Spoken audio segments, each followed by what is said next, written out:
कभी कभी ये देखा जाता है कि जो कपल होते हैं उस पे लड़की यदि नाबालिग होती है तो वो अपनी सहमति से उस लड़के के साथ रहना चाहती है, सहमति से उसके साथ संबंध बनाती है, सहमति से सारी चीजें होती हैं। परंतु चूंकि वो नाबालिग है तो उसकी गवाही कहीं मान्य नहीं होगी।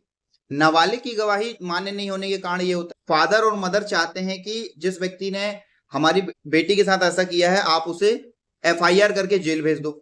और लड़की ये चाहती कि नहीं, मैं अपने सहमति से संबंध बनाई हूं तो इसे जेल नहीं भेजना चाहिए। तो ऐसी कंडीशन में क्या होगा, क्या उसे जेल होगी, क्या उसके ऊपर एफआईआर होगी, क्या उसे बेल मिलने का अधिकारी होगा? सारे डाउट्स को आज हम क्लियर करते हैं।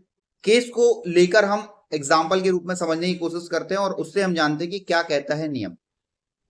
हाईकोर्ट दिल्ली में एक केस लगाया गया था जिसपे 17 साल की नाबालिगा अपने प्रेमी के साथ रहती थी, सारी चीजें क्लियर होती थी।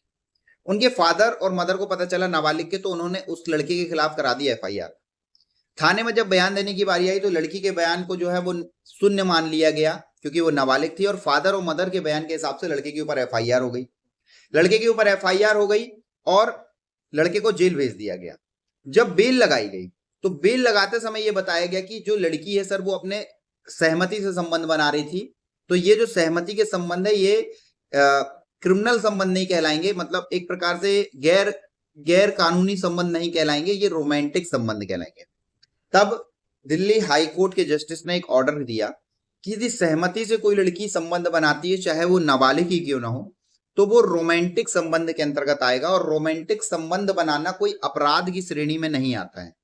जिसके बाद उन्होंने उस लड़के को बेल ग्रांट कर दी और उन्हें यह बोला गया कि यदि आप चाहें तो 482 के तहत आप अपनी एफआईआर को क्वैश करा सकते हैं इस पॉइंट को लेकर कि एक रोमांटिक संबंध है, लड़की अपने मर्जी से अपनी सहमति से लड़के के साथ रहना चाहती है, 18 साल के होने के बाद वो दोनों शादी कर सकते हैं, तो इसको शादी होने के बाद उसके बालिग होने के बाद 482 में क्वैश किया जा सकता है। तो कभी भी कोई लड़की यदि अपनी सहमति से संबंध बनाती है तो वो रेप की कंडीशन में नहीं आएगा, कैटेगरी में नहीं आएगा, वो आएगा रोमांटिक संबंध की कैटेगरी।